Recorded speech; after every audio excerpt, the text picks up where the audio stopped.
وہ لوگ جو یہ دعا پڑھتے ہیں ربنا ھب لنا من ازواجنا وذریاتنا قرۃ اعین، اے اللہ ہمیں ہماری بیویوں اور ہمارے شوہروں میں آنکھوں کی ٹھنڈک اور اپنی ہماری اولادوں میں آنکھوں کی ٹھنڈک عطا فرما۔ ازواج کا معنی شوہر بھی ہوتا ہے، بیوی کا شوہر زوج ہوتا ہے اور شوہر کی بیوی بھی زوج ہوتی ہے، اس لیے ربنا ھب لنا من ازواجنا سے مراد عورت پڑھے تو شوہر مراد ہے، مرد پڑھے تو بیوی مراد ہے۔ ہماری بیویاں، ہمارے شوہر، ہماری اولادوں میں آنکھوں کی ٹھنڈک عطا فرما۔ تو جو شخص سمجھتا ہے ہمارے گھر میں چک چک ہے اور عورت کہتی ہے میرے شوہر کا قصور ہے، شوہر کہتا ہے میری بیوی کا قصور ہے، اور بچے نافرمان ہیں، ان کو یہ کثرت سے دعا کرنی چاہیے۔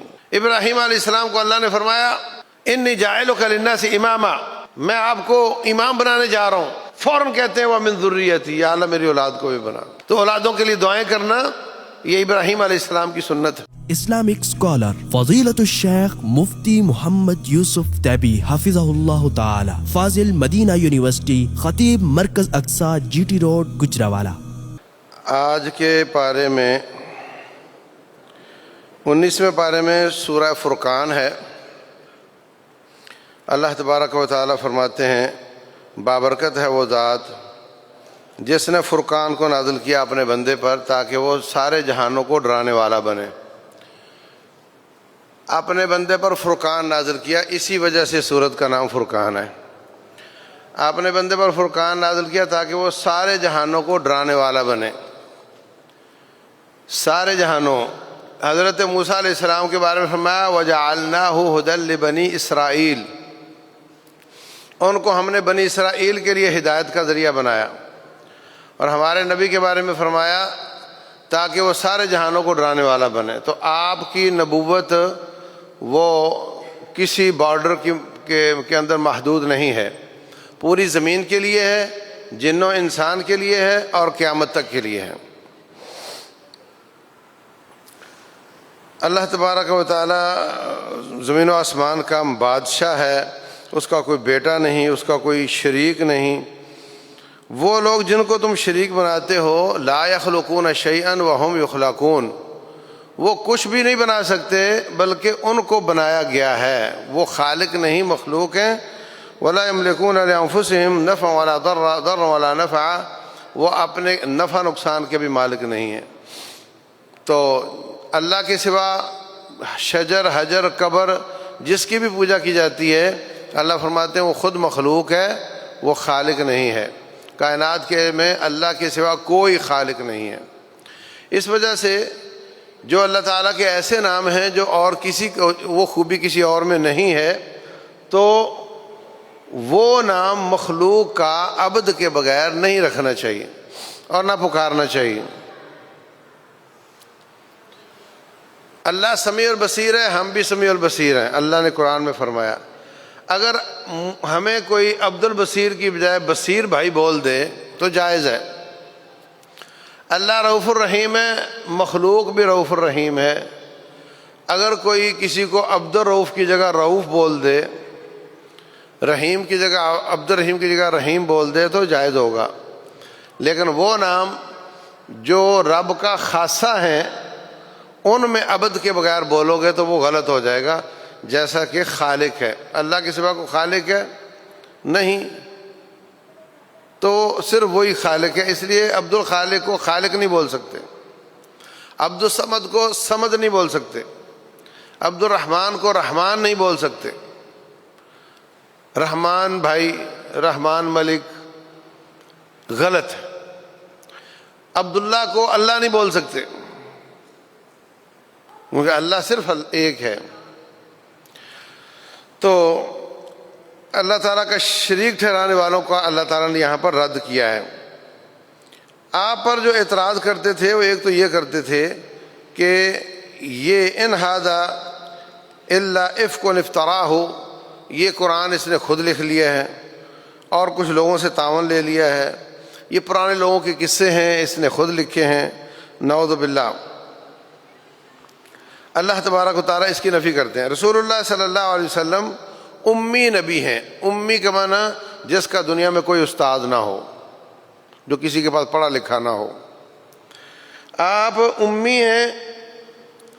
امی کا معنی جو پڑھنا نہ جانتا ہو، جو لکھنا نہ جانتا ہو، جو حساب کرنا نہ جانتا ہو۔ اگر امتی کی خوبی ہو کہ جو پڑھنا لکھنا حساب کرنا نہ جانتا ہو تو یہ خامی ہے، اور اگر نبی کی یہ خوبی ہو تو پھر یہ آپ کے حق میں خوبی ہے، خامی نہیں۔ نبی کی صفت ہو امی تو یہ خوبی ہے، امتی کی صفت ہو امی تو یہ خامی ہے۔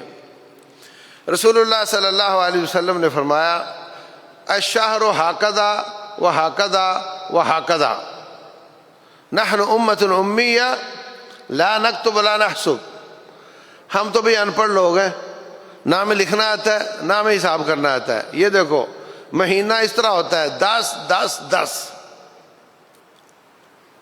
اگلی بار فرمایا مہینہ یوں ہوتا ہے الشہر ہاکذا و ہاکذا، اور انگوٹھا فولڈ کر کے وہ ہاکذا 29 کا ہوتا ہے۔ تو بعض لوگوں کو اعتراض ہے کہ نبی صلی اللہ علیہ وسلم کو امی کیوں کہا؟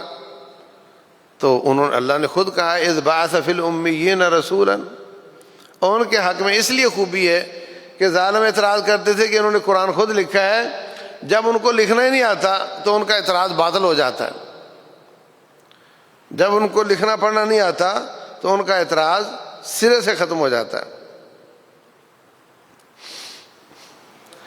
پھر کہنے لگے نبی تو وہ ہوتا ہے جس کے باغات ہوں، جس کے پاس فرشتے آئیں۔ اللہ فرماتے ہیں اللہ پاک ہے، بابرکت ہے، وہ چاہتا تو ایسا کر دیتا اور آپ کو بڑے بڑے محلات دے دیتا، وَيَجْعَلْ لَكَ قُصُورًا، لیکن یہ آپ کا انکار نہیں کر رہے بلکہ ان کو مرنا یاد نہیں ہے، حقیقت میں یہ آخرت کا انکار کر رہے ہیں۔ آپ اگر انسان ہیں تو اس میں اچنبے کی کیا بات ہے؟ آپ سے پہلے جتنے نبی آئے سارے انسان تھے۔ وَمَا أَرْسَلْنَا قَبْلَكَ مِنَ الْمُرْسَلِينَ إِلَّا إِنَّهُمْ لَيَأْكُلُونَ الطَّعَامَ وَيَمْشُونَ فِي الْأَسْوَاقِ، آپ سے پہلے جتنے بھی نبی آئے ہیں وہ سارے ہی انسانوں کی طرح بازاروں میں چلتے پھرتے تھے اور روٹی کھاتے تھے، اس میں تو کوئی تعجب کی بات ہی نہیں۔ آج ہمارے معاشرے میں بھی لوگوں کو یہ بات ہضم نہیں ہوتی کہ انسان نبی ہو سکتا ہے، رسول ہو سکتا ہے۔ ان کی کوشش ہوتی ہے کہ ان کو نور ثابت کریں، اور وہ بھی رب کے نور کا حصہ ثابت کریں، نعوذ باللہ۔ یہی اشکال مکے والوں کا تھا، کہتے تھے انسان ہے تو نبی کیسے ہو سکتا ہے؟ یہی تو خوبی کی بات ہے کہ انسان ہو کر ساری کائنات سے زیادہ مقام دیا ہے رب ذوالجلال نے ان کو۔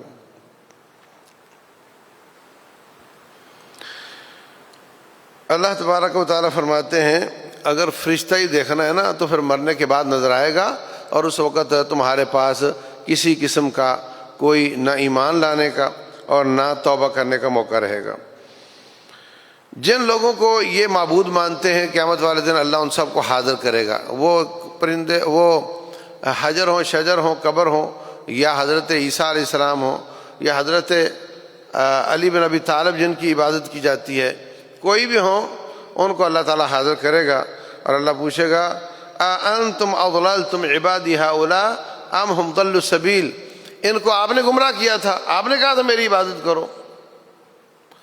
عیسیٰ علیہ السلام کو اللہ پوچھے گا أَأَنْتَ قُلْتَ لِلنَّاسِ اتَّخِذُونِي وَأُمِّيَ إِلَٰهَيْنِ مِن دُونِ اللَّهِ، کیا آپ نے کہا تھا مجھے اور میری ماں کو معبود بنا لو؟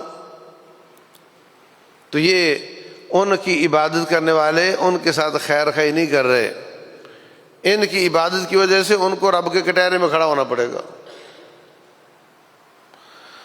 اللہ تعالیٰ ان کا عذر قبول کرے گا، اللہ جانتا ہے کہ انہوں نے نہیں کہا تھا لیکن انہوں نے خیر خواہی نہیں کی۔ قیامت کے دن یہ لوگ رسول اللہ صلی اللہ علیہ وسلم کا ساتھ جو نہیں دے رہے، انکار کر رہے ہیں، ان کو افسوس ہوگا۔ اللہ فرماتے ہیں یوم یعض الظالم علی یدیہ یقول یا لیتنی اتخذت مع الرسول سبیلا، اپنے ہاتھوں کو کاٹیں گے اور افسوس کریں گے کہ کاش ہم نے نبی صلی اللہ علیہ وسلم کے راستے کو اپنا راستہ بنایا ہوتا۔ یا ویلتی لیتنی لم اتخذ فلانا خلیلا، کاش میں نے فلاں کو دوست نہ بنایا ہوتا۔ لقد اضلنی عن الذکر، اس نے مجھے رب کی یاد بلا دی۔ آج آپ کو اپنے دوستوں پہ چھنی لگانے کی ضرورت ہے کہ آپ کے کون کون سے دوست آپ کو رب کی یاد سے غافل کرتے ہیں، اور کون کون سے دوست آپ کو اللہ کی یاد کرواتے ہیں. جو موبائل فون، جو دوست، جو معاشرے کا حصہ آپ کو اللہ سے غافل کرے، وہ قیامت والے دن آپ کی حسرت اور ندامت کا سبب بنے گا. اور جو اللہ تعالیٰ کی یاد کروائے، نماز کا یاد کروائے، ذکر اذکار یاد کروائے، وہ آپ کا خیر خواہ، اس کو دوست بناؤ. بعض لوگ کہتے ہیں اگر میں نے داڑھی چھوڑ دی تو میرے دوست ناراض ہو جائیں گے. او بھائیو، ایسے دوستوں کو ناراض ہو ہی جانا چاہیے. جو رب کی اور اس کے رسول کی اطاعت کرنے میں پریشان ہوتے ہیں وہ ابلیس ہیں. ابلیس نیکی پہ پریشان ہوتا ہے، گناہ پر خوش ہوتا ہے.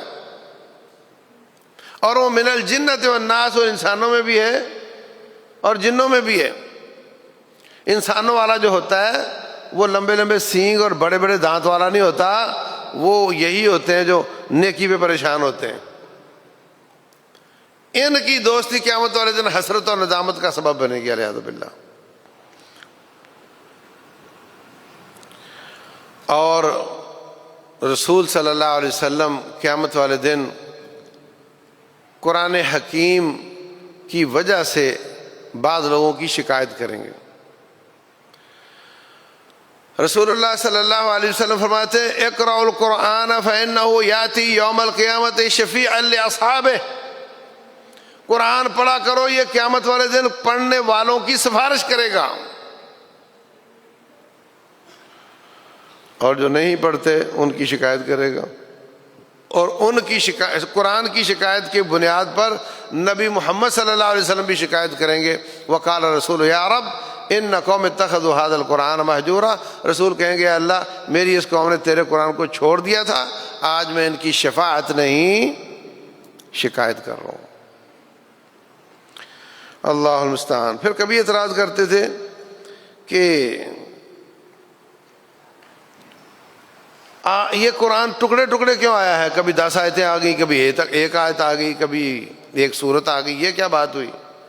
ایک دم بنی ہوئی مرتب کتاب ہوتی اور آسمان سے نیچے آ رہی ہوتی، فرشتوں کے ہاتھ میں ہوتی، اور ہم سب دیکھتے یہ تو آسمان سے آئی ہے تو ہم مان لیتے.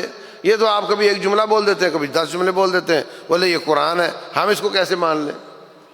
یہ بھی اعتراض کرتے تھے. کذالک لنثبت بہ فؤادک ورتلناہ ترتیلا. اے نبی، میں نے قرآن حکیم کے ذریعے آپ کے دل پر بوجھ نہیں بننے دیا. ایک دم زیادہ بوجھ آ جائے نا تو بندہ گھبرا جاتا ہے. کوئی بھی کام ہو، کوئی بھی کام ہو، اگر آپ کا کام ہے کہ یہ قالین باہر نکالنے، تو ڈھیر لگا دیکھ کے گھبرا جائے گا. اگر اس کو کہو ایک نکال دے، پھر کہو ایک نکال دے، آہستہ سے نکال دے گا. دھاگا بنانا ہے آپ نے، روئی کا ٹرک آ گیا، بولے اس کا دھاگا بناؤ، گھبرا جائے گا. اگر 10 کلو روئی آئی، کہا اس کا دھاگا بنا دو، پھر 10 کلو دے دی، اس کا دھاگا بنا دو، آسانی ہو جاتی. تو اللہ فرماتے ہیں میں نے آپ کو اور آپ کی قوم پر احسان کیا ہے. ایک دم کتاب نازل نہیں کی، بلکہ ضرورت کے وقت تھوڑا تھوڑا کر کے نازل کیا ہے. جو میں نے تمہاری خیر خواہی کی تھی اس کو ان ظالموں نے اعتراض بنا لیا. اللہ اکبر. آخر میں اللہ تعالیٰ نے اپنے بندوں کی صفات بیان کی ہیں. وعباد الرحمن الذین یمشون علی الارض ہونا وَإِذَا خَاطَبَهُمُ الْجَاهِلُونَ قَالُوا سَلَامًا. یہ بڑی پتے کی بات ہے. اللہ کے بندے وہ ہوتے ہیں جو زمین پر نرمی سے چلتے ہیں، اکڑ کر نہیں چلتے، جھک کر چلتے ہیں. اور جب کبھی جاہلوں کا واسطہ پڑے تو ان کو سلام کہہ کے نکل جاتے ہیں. ہم کیا کرتے ہیں؟ ہر ایک کے ساتھ ہم نے سینگ پھنسانے ہوتے ہیں.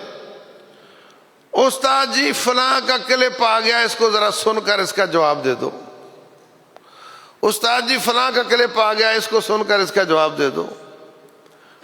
بھئی کیا میں اتنا فارغ ہوں کہ تم سارے سوشل میڈیا کے کلپ دیکھ دیکھ میں بھیجتے رہو اور میں اس کا جواب دیتا رہوں؟ یہ جاہل ہیں، ان کو سلام کہہ دو. ہر چیز دیکھنے کی نہیں ہوتی، ہر میسج پڑھنے کا نہیں ہوتا. اپنے کام سے کام رکھو. ہمارے پاس ٹائم کہاں ہے؟ آپ کے پاس ٹائم کہاں ہے کہ ہر چیز کو دیکھو؟ سب سے زیادہ لائق اللہ کا قرآن ہے، اس کو پڑھو، اس کا ترجمہ سمجھو. پتہ نہیں کس کا میسج آ گیا، کیا دیکھنا ہے میں نے، وہ دیکھنا ہے. یہ سب جاہل ہیں، ان کو سلامہ کہنا ہے، نکل جانا ہے. ہر بات کا جواب نہیں ہوتا. دوسری صفت، تیسری دو یہ ہو گئیں. وہ کہتے ہیں الذین یبیتون لربہم سجدا وقیاما، رات گزارتے ہیں سجدہ کرتے ہوئے، قیام کرتے ہوئے، تہجد پڑھتے ہیں. رسول اللہ صلی اللہ علیہ وسلم نے فرمایا تمام نفلی نمازوں میں افضل ترین نماز تہجد ہے، وتر ہے. ہم دیکھتے ہیں کہ کئی لوگ سنتوں کو فرض کا درجہ دیتے ہیں، ان سے بھی زیادہ افضل تہجد اور وتر ہے. چوتھی صفت، وہ اللہ تعالیٰ سے ڈرتے ہیں. یہ ساری نیکیاں، راتوں کے قیام، گڑ گڑانے، کپ کپانے، تھر تھرانے کے باوجود کہتے ہیں ربنا صرف عنا عذاب جہنم ان عذابها کان غراما. یا اللہ نیکی جو ہو سکتی کر رہے ہیں، اس کے باوجود ہمیں جہنم سے بچا لینا. وہ اپنی نیکیوں پر اتراتے نہیں کہ میں اتنا نیک ہوں، اب تو میرا حق بنتا ہے میں جہنم سے بچ جاؤں، جنت میں چلا جاؤں. ایسا نہیں ہے. اللہ اکبر. اگلی صفت یہ ہے کہ وہ مال خرچ کرتے ہوئے افراط و تفریط سے بچتے ہیں.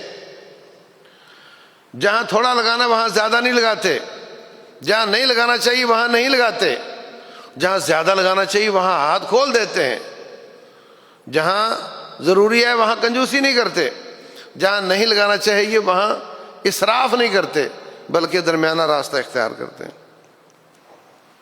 وہ لوگ جو اللہ کے سوا کسی اور کو معبود نہیں بناتے، وہ لوگ جو کسی کو ناحق قتل نہیں کرتے، بدکاری نہیں کرتے، اور کسی جھوٹ میں شریک نہیں ہوتے، کسی بیہودہ کام میں نہیں جاتے، فضول کام. بہت تکلیف دہ بات ہے کہ جب سے یہ موبائل آیا ہے اس سے بچنا بڑا ہی مشکل ہو گیا. میرا اکاؤنٹ فیس بک کا کوئی اور چلا رہا ہے، ٹویٹر کا بھی کوئی اور چلا رہا ہے. میرے کئی دفعہ اس میں انہوں نے ڈال کر دیا، میں نے کاٹ دیا اس کو. اب واٹس ایپ پر سوالوں کے جواب دیتا ہوں، 13-14 گروپ ہیں، اس میں پورا نہیں اترا جاتا.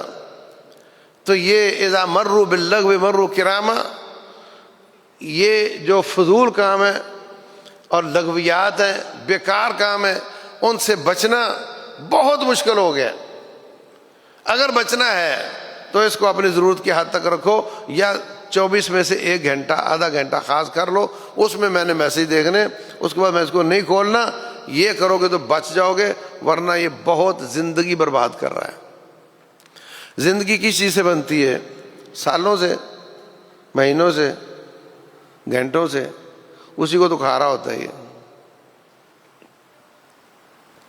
وہ لوگ جو جب ان کو اللہ کی آیات سنائی جاتی ہیں اس پر گونگے اندھے بہرے ہو کر نہیں گرتے، بلکہ ان کو اچھی طرح سمجھتے ہیں اور اس پر عمل کرنے کی کوشش کرتے ہیں. ہمارے یہاں کیا چلتا ہے؟ ہمارے یہاں چلتا ہے قاری صاحب تلاوت کر رہے ہیں جناب، اور تلاوت کرتے کرتے کہہ رہے ہیں ہاں مجھے میری ستائش کرو، مجھے اچھا کہو. وہ کہہ رہے ہیں وہ جو ظالم ہے وہ جہنم میں جائیں گے، ہمیشہ رہیں گے. لوگ کہتے ہیں سبحان اللہ سبحان اللہ. یہ ہیں اندھے گونگے بہرے ہو کر آیات پر گرنے والے، پتہ ہی نہیں رب کیا کہہ رہا ہے، اور بولے سبحان اللہ. مدینہ طیبہ میں ہمارے استاد ہیں عبد المحسن العباد حافظہ اللہ، بزرگ ہو گئے ہیں، تو وہ یہی باتیں کر رہے تھے. تو ایک طالب علم کہتا ہے کہ شیخ صاحب ان کو قرآن کی سمجھ آ رہی ہوتی ہے اور وہ اس وجہ سے سبحان اللہ کہہ رہے ہوتے ہیں. تو کہنے لگے جب قاری صاحب پڑھتا ہے نون، وہ کہتے ہیں سبحان اللہ. تو بولے ان کو نون میں کیا سمجھ آیا ہے؟ نون سے کیا سمجھ آیا ان کو جس پر سبحان اللہ کہہ رہے ہیں؟ تو بہر صورت یہ آخری خوبی بیان کی ہے کہ وہ لوگ جو یہ دعا پڑھتے ہیں ربنا ھب لنا من ازواجنا وذریاتنا قرۃ اعین، اے اللہ ہمیں ہماری بیویوں اور ہمارے شوہروں میں آنکھوں کی ٹھنڈک اور ہماری اولادوں میں آنکھوں کی ٹھنڈک عطا فرما. ازواج کا معنی شوہر بھی ہوتا ہے، بیوی کا شوہر زوج ہوتا ہے اور شوہر کی بیوی بھی زوج ہوتی ہے. اس لیے ربنا ھب لنا من ازواجنا سے مراد عورت پڑھے تو شوہر مراد ہے، مرد پڑھے تو بیوی مراد ہے. ہماری بیویاں، ہمارے شوہر، ہماری اولادوں میں آنکھوں کی ٹھنڈک عطا فرما. تو جو شخص سمجھتا ہے ہمارے گھر میں چک چک ہے اور عورت کہتی ہے میرے شوہر کا قصور ہے، شوہر کہتا ہے میری بیوی کا قصور ہے، اور بچے نافرمان ہیں، ان کو یہ کثرت سے دعا کرنی چاہیے. ابراہیم علیہ السلام کو اللہ نے فرمایا انی جاعلک للناس اماما، میں آپ کو امام بنانے جا رہا ہوں. فوراً کہتے ہیں ومن ذریتی، یا اللہ میری اولاد کو بھی بنا.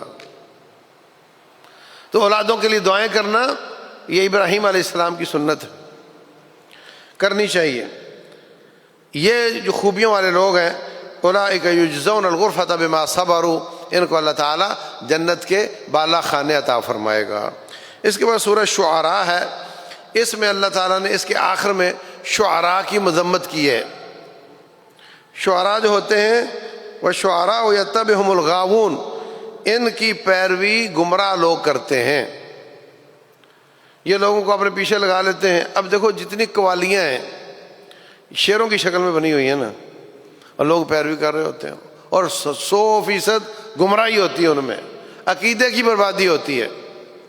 نعتیں 80% مبالغہ آرائی پر مبنی ہوتی ہیں، شعروں کی وجہ سے لوگ پیچھے لگے ہوتے ہیں، گنگنا رہے ہوتے ہیں. تو یہ لوگوں کو گمراہ کرتے ہیں. شروع میں اللہ تبارک و تعالیٰ اپنے نبی کو تسلی دیتے ہیں لعلک باخع نفسک الا یکونوا مؤمنین، اے نبی آپ اپنے آپ کو ہلاکت میں ڈال لیں گے کہ یہ مسلمان کیوں نہیں ہوتے. آپ ٹینشن نہ لیا کریں، آپ کا کام خالی پہنچانا ہے، منوانا آپ کا کام نہیں ہے، آپ ٹینشن نہ لیا کریں. تو شروع میں اللہ تعالیٰ نے تسلی دی ہے، اور اس کے بعد یہ بھی تسلی ہی ہے کہ سابقہ انبیاء کے قصے بیان کر کے کہ آپ کے ساتھ تو کچھ بھی نہیں ہوا، سابقہ نبیوں کے ساتھ دیکھو کیا کچھ ہوتا رہا ہے. تو جب انسان اپنے آپ سے بڑی تکلیف دیکھتا ہے تو اس کو تسلی ہو جاتی. تو اس کے بعد اللہ تعالیٰ نے سابقہ انبیاء کا ذکر کیا ہے، اور ان میں سے جو فرعون کے ساتھی جادوگر آئے تھے ان کا قصہ بیان کیا ہے، اور حضرت موسیٰ علیہ السلام کا معجزہ دیکھ کر وہ سجدے میں گر گئے اور انہوں نے اسلام قبول کر لیا. تو یہ بیان کر کے بھی اللہ تعالیٰ بتاتا ہے کہ ابھی 1 گھنٹہ پہلے فرعون سے کہہ رہے تھے اَإِنَّ لَنَا لَأَجْرًا إِن كُنَّا نَحْنُ الْغَالِبِينَ، اگر ہم غالب آگے تو کیا دو گے. یعنی پیسے کے پجاری تھے، اور ابھی ایک معجزہ دیکھا مسلمان ہوئے، اب جان ہارنے کے لیے تیار ہو گئے. تو ایمان قربانی پر ابھارتا ہے اور کفر لالچ پر ابھارتا ہے. ابراہیم علیہ السلام کا قصہ ہے جو پہلے بھی ہم بیان کر چکے ہیں باقی انبیاء کا. اور اس کے بعد اللہ تعالیٰ فرماتے ہیں یہ قرآن رب نے نازل کیا ہے، روح الامین لے کر آئے ہیں آپ کے سینے پر تاکہ آپ لوگوں کو ڈرانے والے بنے، اور یہ عربی زبان میں ہم نے نازل کیا ہے. اس کو لے کر شیاطین نہیں آئے اور نہ وہ لا سکتے تھے جس طرح کا مکے والوں کا دعویٰ ہے، ایسا بالکل نہیں ہے. اور جو شعراء ہوتے ہیں ان کی پیروی کرنے والے گمراہ لوگ ہوتے ہیں. آخر میں اللہ تعالیٰ نے اپنے رشتہ داروں کو دین کی دعوت دینے کا حکم دیا ہے اور دعوت کو عام کرنے کا حکم دیا ہے. اور پھر وَلَقَدْ آتَيْنَا دَاوُودَ وَسُلَيْمَانَ عِلْمًا، اس کے بعد سورہ نمل ہے. تو سورہ نمل کا معنی ہوتا ہے چونٹی. چونٹی کی یہ صورت ہے. تو اس میں حضرت سلیمان علیہ السلام کا قصہ ہے. سلیمان علیہ السلام اپنا لشکر لے کر جا رہے تھے تو چیونٹیوں کی امیر نے اپنے لوگوں کو کہا ادخلوا مساکنکم، چیونٹیوں بلوں میں گھس جاؤ، لا یحطمنکم سلیمان و جنودہ، ایسا نہ ہو کہ سلیمان اور ان کا لشکر تمہیں کچل ڈالے، وہم لا یشعرون، اور ان کو پتہ بھی نہ چلے کہ تم کچلی گئی ہو۔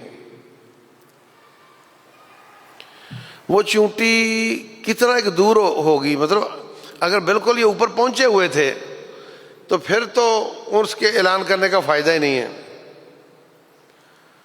کوئی 1-2 منٹ ہوں گے نا گنجائش کہ وہ اپنی بلوں میں گھس جائیں، مطلب 2-3 منٹ کے فاصلے پر وہ چیونٹی ہوگی جس نے اعلان کیا ہوگا۔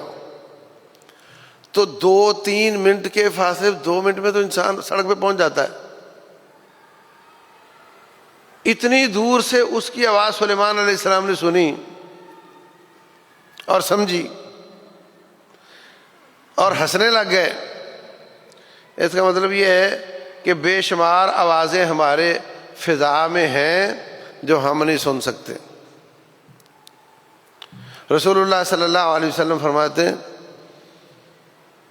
قبر والوں کے عذاب اور ان کی چیخیں اللہ تعالیٰ نے انسانوں کو نہیں سنائی، جانور سن لیتے۔ اگر ہم سن لیں تو ہم مردوں کو قبرستان میں لے جانا چھوڑ دیں۔ تو یہ اللہ تبارک و تعالیٰ کا پردہ ہے، کوئی آوازیں ہمیں سناتا، کوئی ہمیں نہیں سناتا، کوئی چیز ہمیں دکھاتا ہے، کوئی ہمیں نہیں دکھاتا۔ اور یہ بھی اللہ تعالیٰ کی بہت بڑی نعمت ہے، اگر ہر چیز ہمیں سنانے لگ جائے تو ہم سو ہی نہ سکیں۔ یہ موبائل فون ہے، ان کے ٹاور آ جا رہے ہیں، نیٹ ہے، انٹرنیٹ ہے، سب ہمیں پتہ ہی نہیں چلتا۔ تو انسان کا علم محدود ہے۔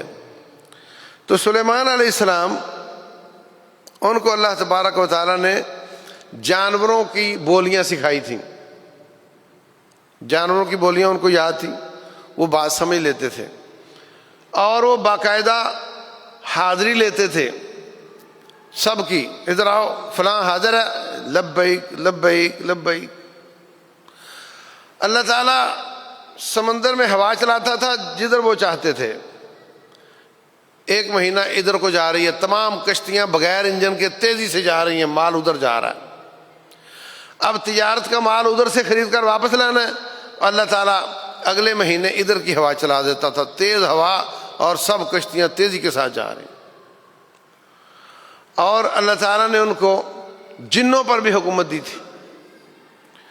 رسول اللہ صلی اللہ علیہ وسلم نے ایک دن آگے بڑھ کر کوئی چیز پکڑی نماز کے دوران، تو بعد میں ساتھیوں نے پوچھا حضرت وہ آپ نے کیا کیا تھا آج نماز میں؟ کہنے لگے وہ ابلیس تھا، ایک شیطان تھا، میرے آگے سے گزرنے لگا، میں نے اس کو پکڑ لیا یہاں سے، اور جب میں نے دبایا نا اس کو تو اس کی زبان باہر نکلی اور میرے ہاتھ پہ مجھے ٹھنڈک محسوس ہوئی۔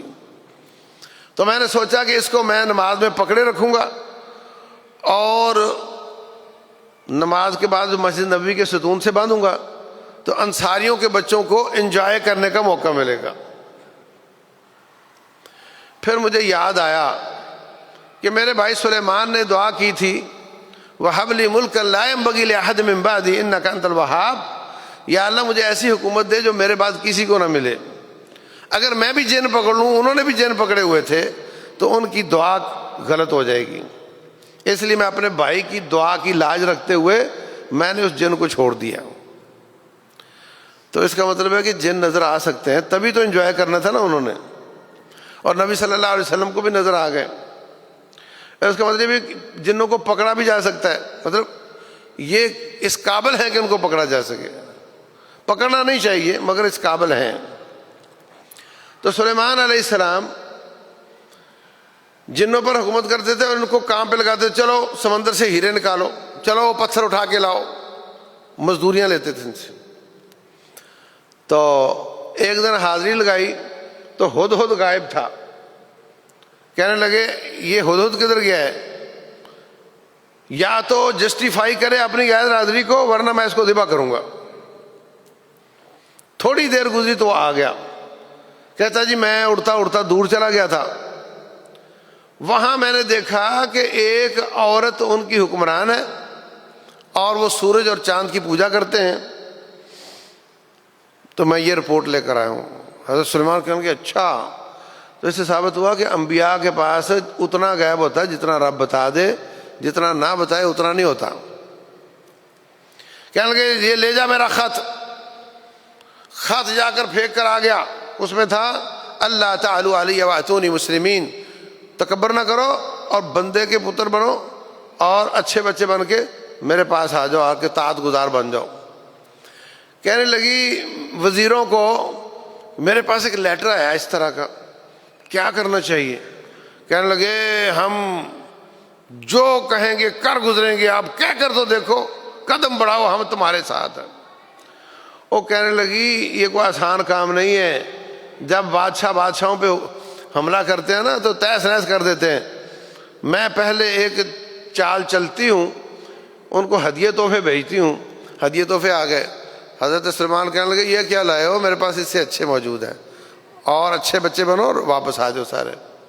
وہ گئے تو کہنے لگے کہ بلقیس کا تخت کون لے کر آئے گا؟ ایک بہت بڑا جن تھا. کہتے جی جب تک آپ اپنی مجلس برخاست کرتے ہیں نا، گھنٹہ ڈیڑھ گھنٹہ میں لے آتا ہوں. یمن سے فلسطین لانا تھا، اور یہ بنتا ہے تقریباً 2500 کلومیٹر. 2500 کلومیٹر. دوسرا اٹھا جس کے پاس کتاب کا علم تھا، وہ کہتا ہے جی آپ آنکھیں بند کریں، کھولنے تو وہ موجود ہوگا. اور ایسا ہی ہوا. بعض لوگ سمجھتے ہیں کہ وہ کتاب کا علم اس طرح کا تھا جس وجہ سے ایسا ہوا. اس کی کوئی وضاحت نہیں ہے. یہ تو اس کی نشانی تھی جو ان میں سے پڑھا لکھا تھا، اس نے یہ کہا. تھے دونوں ہی جین بظاہر. تو جہاز کیپسول کی طرح ہوتا ہے اور پھر بھی اتنا شور کرتا ہے جب ہوا کو پھاڑتا ہے. اور جو تخت تھا وہ بے ڈھنگا سا ہوگا، کیپسول کی طرح کا تو نہیں ہوگا. اور وہ فضا میں کتنی تیزی سے آیا اور کتنی آواز پیدا ہوئی اور کیا ہوا اللہ ہی جانتا ہے. بہر صورت اس نے کہا کہ اس کے یہ جو نا کنگرے شنگرے توڑ دو اور اس کو سادہ سا بنا دو. بنا دیا. بلقیس آ گئی اور کہنے لگے احاکدہ عرشو کی، تیرا تخت اس طرح کا ہے؟ کہتی مجھے تو وہی لگ رہا ہے. مطلب اس کے آنے سے پہلے وہ آ گیا تھا. تو وہ مسلمان ہو گئی اور ان کی طاعت گزار ہو گئی. پھر ان کو لے کر اپنے محل کی سیر کروائی. تو نیچے ہمارے ہاں تو پلیٹ لگتی ہے نا، زیادہ سے زیادہ 4 فٹ کی ہوگی، 5 فٹ کی ہوگی. پورا فرش ایک ہی پلیٹ تھا شیشے کی. تو اس نے سمجھا یہ پانی ہے تو شلوار اوپر کر لی. تو کہنے لگے یہ پانی نہیں ہے، یہ شیشہ ہے. تو ہمارے ہاں کتنی ترقی ہو چکی ہے، کیا نہیں ہو چکا، ابھی تک ہم وہاں تک نہیں پہنچے. ابھی تک ہم وہاں تک نہیں پہنچے. تو بہر صورت یہ قصہ بلقیس کا. پھر لوگ پوچھتے ہیں کہ شادی ان سے ہوئی نہیں ہوئی، تو اس کی کوئی وضاحت شریعت اسلامیہ میں نہیں ہے. آخر میں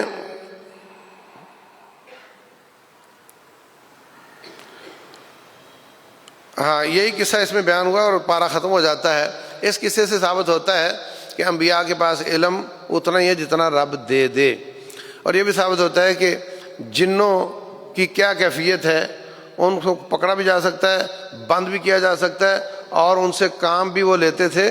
ہماری امت کے لیے منع ہے جو شخص جنوں کو پکڑتا ہے یا ان سے کام لیتا ہے، پھر جن کسی مفاد کے بغیر کام نہیں دیتے اور پھر اس سے الٹے سیدھے کام کرواتے ہیں، اسی کو ہی جادو کہتے ہیں.